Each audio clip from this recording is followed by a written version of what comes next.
The bulldozer's engine roared to life. Mud and rocks flew as it fought for traction. It crashed the concrete wall and landed heavily in the yard. If it were an animal, it would have shaken its head after the impact, fixed its eyes on me, and charged. Of course, it had no head nor eyes. Shadows crawled on its form, twisting it into a monster. Then, it came for me.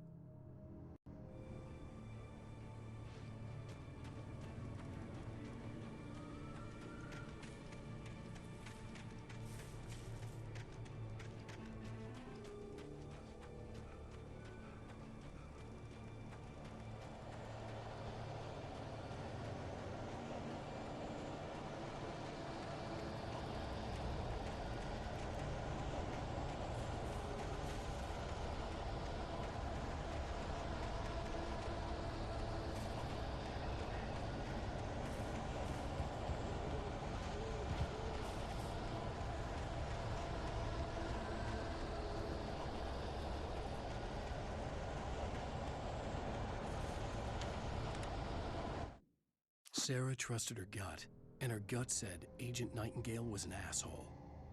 He felt wrong, and it wasn't just the smell of stale booze. It was in the way he flashed his badge, pulled rank, the look in his eyes when he wanted answers. Where was Alan Wake? What was this about an accident? Where was his wife?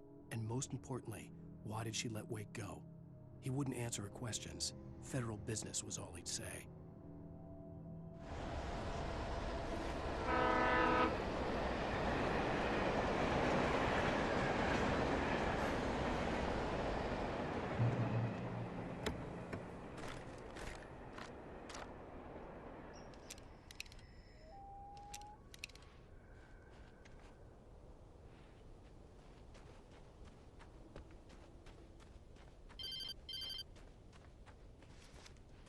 Hello?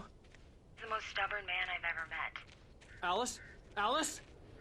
Alan, I'm so afraid. It keeps me in the dark. Please help me. I look at you, Alan, and it's not you. Something else. Looking out from behind your eyes. Alice, I'm here. I'm so alone here. It's all gonna go to hell. You need to be careful. Cooperate. The connection had been terrible, but that wasn't the only thing that hadn't been right with the call. She sounded wrong somehow, but she had called me.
The pipe wrenched itself loose from the bridge's steel framework. Wrapped in darkness, it floated in midair, twitching. For a moment, I didn't understand what I was looking at. The heavy object lurched at me with impossible force. I threw myself out of the way, but just barely. When I turned my flashlight on it, it shook in a dark rage before it flew at me again. I could see a railway bridge up ahead, and a warehouse of some sort on the opposite shore. I hoped I could find a car from there.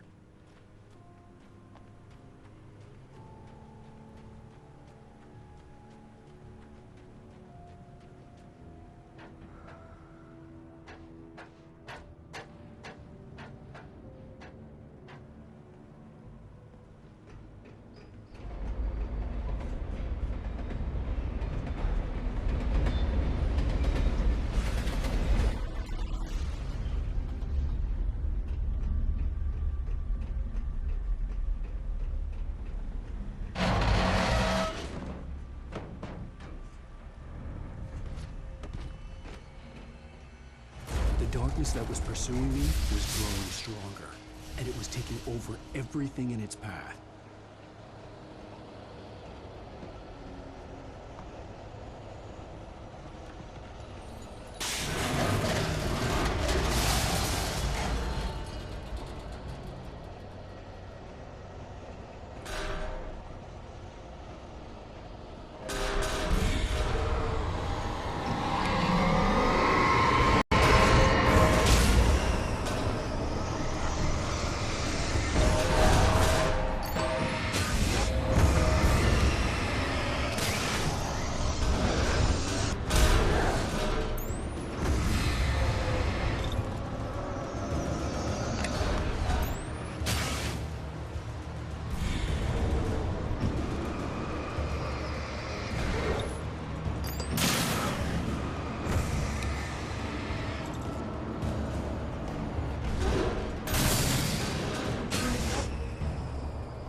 I slammed the door shut right in his smug face. He pleaded for me to open the door. True to form, the asshole actually thought I would obey. I had no sympathy left, no guilt either, not for him. I took a moment to savor the scream. I bet I had a smile on my face. It was all that I had time for. The dark presence was inside the lodge with me.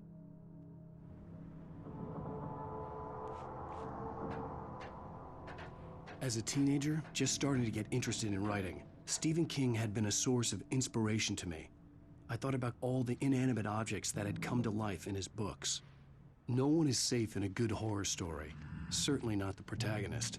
That's what makes them fun. This was anything but. The darkness could possess anything, and it was getting closer.